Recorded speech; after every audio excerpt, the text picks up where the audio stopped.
What a lovely drive into work this morning.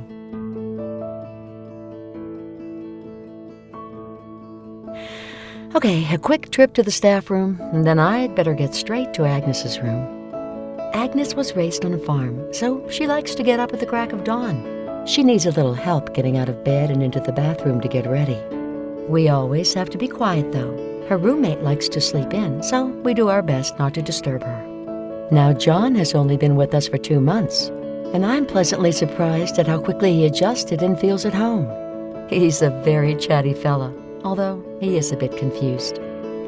After his wife passed away suddenly, he found it hard to cope with all the housework and cooking for himself, and then he had a fall and wasn't able to get around the house. He said his daughter was great, but soon it became too much for her, what with working full-time and their growing boys. I know it was a difficult adjustment for him to leave his home, and for his daughter to convince him he needed some help. She pops by every Wednesday afternoon right after work to check on him, and again with the whole family most Sundays. What a lovely family. It's just after 7 now, and I love the way the sunlight fills the common area in the morning. It makes it so warm and inviting. Ah, I see Elsie needs a bit of quiet time this morning. She usually sits with Doris and Jean over a coffee before breakfast, but she's soaking up the sunshine by the window with a local paper. Breakfast will be ready soon.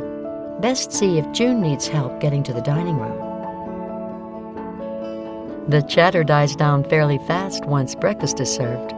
We always have an option at each of our meals and can usually please everyone with something.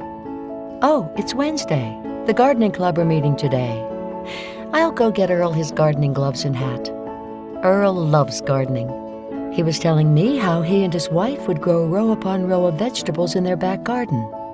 He said during the good weather years, they couldn't get rid of their crops fast enough.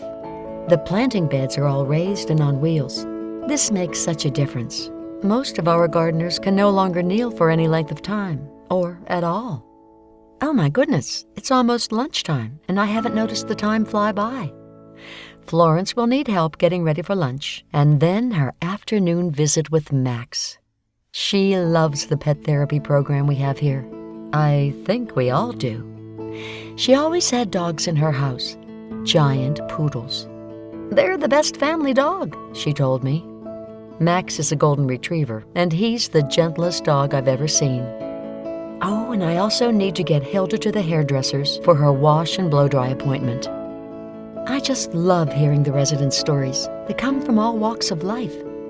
Joan was a teacher, and judging by the way she looks forward to seeing our visitors from the elementary school every month, she must have loved her work. Bill has 4 children and 10 grandchildren, so he always has someone visiting him.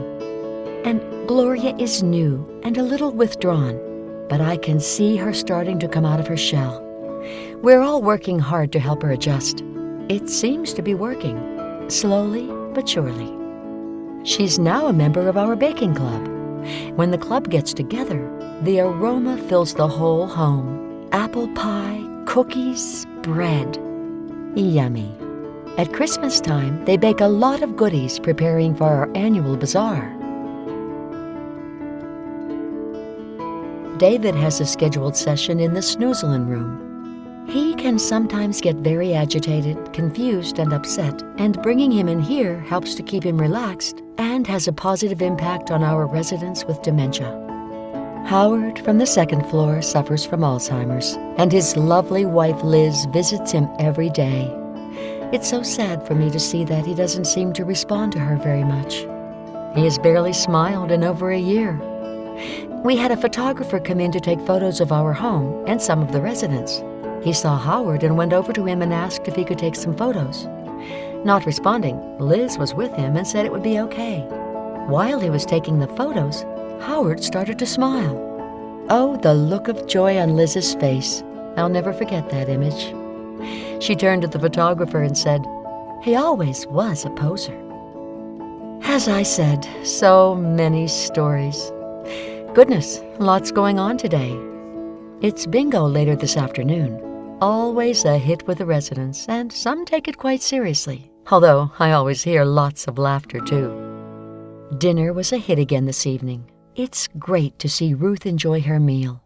Before she came to live with us, her son said she was living on tea and toast. Since being here, she's gained weight and is much healthier and has more energy. Looks like everyone's looking forward to movies and memories night. I hear John talking about Grace Kelly. I think it's Katharine Hepburn and Humphrey Bogart in The African Queen tonight. Lots of adventure and romance in that one. Time to take Alice to bed. She needs her rest and a good night. She's so excited to go on the shopping trip tomorrow. She's looking for a present for her first great-granddaughter who's due to arrive any day now. Wow. 4 generations. Well, she is 101. Time to head home. I need some rest too. It'll be another busy day tomorrow, and hopefully I'll hear some more stories.